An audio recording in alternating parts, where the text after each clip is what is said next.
Bonjour, dans cette nouvelle vidéo, on essaie de comprendre pourquoi parfois le cerveau se met en situation de burn-out.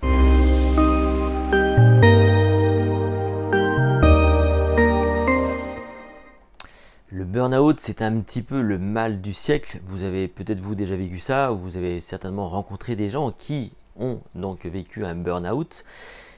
Les symptômes, ce sont des sentiments de fatigue continue, de problèmes de concentration.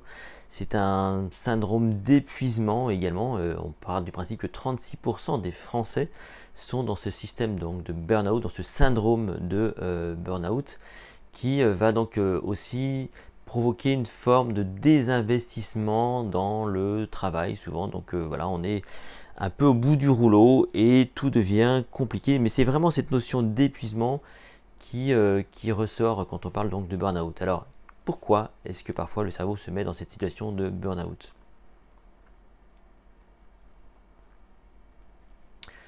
D'abord, il faut bien comprendre que le burn-out, ce n'est pas une maladie. On parle bien de syndrome de burn-out. Ce n'est pas une maladie. Par contre, alors c'est un syndrome qui est plutôt en lien avec le monde du travail. Ça va traduire, si vous voulez, un rapport au travail qui est plutôt émotionnel. On se rend compte quand même que c'est plutôt des personnes qui sont extrêmement impliquées, qui sont plutôt consciencieuses et qui se retrouvent face à un sentiment d'échec. C'est ça qui revient souvent, un sentiment d'échec, mais aussi également un sentiment d'incompétence, peut-être aussi, pourquoi pas, d'injustice, mais toujours dans ce monde du travail. Et comme ces personnes sont plutôt investies au niveau émotionnel et que pour un peu qu'il y ait des problèmes perso, parce qu'on peut aussi avoir des problèmes perso qui se surajoutent à ces dynamiques-là, eh bien, on va avoir ce phénomène d'épuisement qui est en lien direct, avec ce qu'on appelle la surcharge cognitive. Donc, il y a un phénomène de stress qui se passe, évidemment. Il y a une surcharge cognitive qui va être impliquée donc, au niveau de la mémoire, notamment de travail, qui, en fait, je vous rappelle, est une forme de mémoire qui n'est pas élastique. La mémoire de travail, c'est une mémoire du présent, une mémoire du traitement de l'information au quotidien, qui fait que si vous êtes préoccupé, s'il y a plein d'idées qui vous viennent, s'il y a du stress, au bout d'un moment, il n'y a plus de place, si vous voulez. Et donc, ça devient compliqué et ça va littéralement provoquer cet épuisement. On n'en peut plus, littéralement. Et au final, votre cerveau, il va littéralement commencer à disjoncter. Et donc, c'est vraiment tout ça qu'il faut prendre en considération. Évidemment, il faut faire très attention au burn-out, parce que c'est très compliqué après donc de revenir, en tout cas pas de s'en sortir, parce qu'évidemment on peut s'en sortir, il n'y a pas de problème. C'est juste que quand on est face à un système de burn-out, redémarrer, si vous voulez, le cerveau, ça va prendre du temps. Et il peut y avoir aussi un autre phénomène, c'est que quand c'est lié au travail, c'est souvent lié au travail, effectivement, le retour au travail peut être extrêmement compliqué parce que forcément il y a une sorte d'amorçage, j'en reparlerai dans d'autres vidéos, qui fait que le retour au travail peut être extrêmement compliqué. Donc prenez vraiment soin de vous par rapport à ça. Donc justement, ça permet donc d'enchaîner sur la conclusion.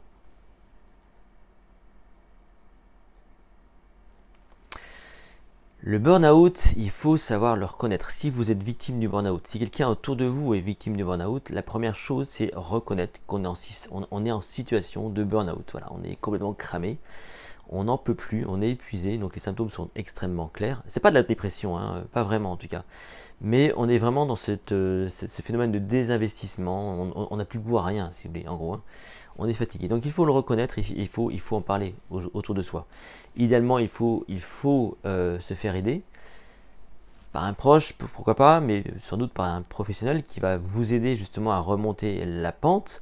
Dans tous les cas, le repos s'impose, il faut vraiment vous reposer.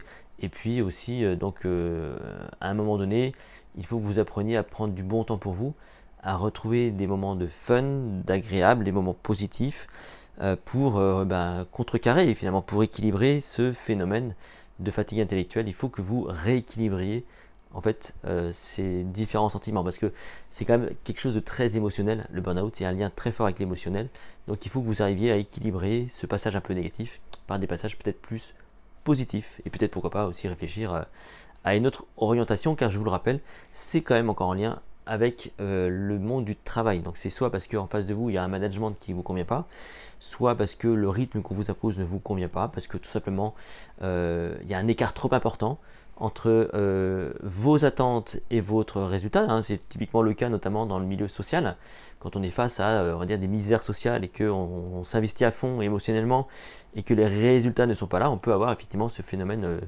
ce syndrome donc, de burn-out, parce que le résultat est en trop grand écart par rapport à nos attentes. Voilà. Donc pourquoi pas à ce moment-là penser à une autre orientation qui va moins vous impliquer au niveau émotionnel.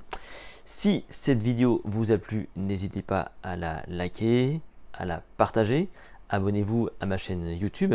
Vous pouvez aussi me retrouver sur mon site https://les-secrets.com.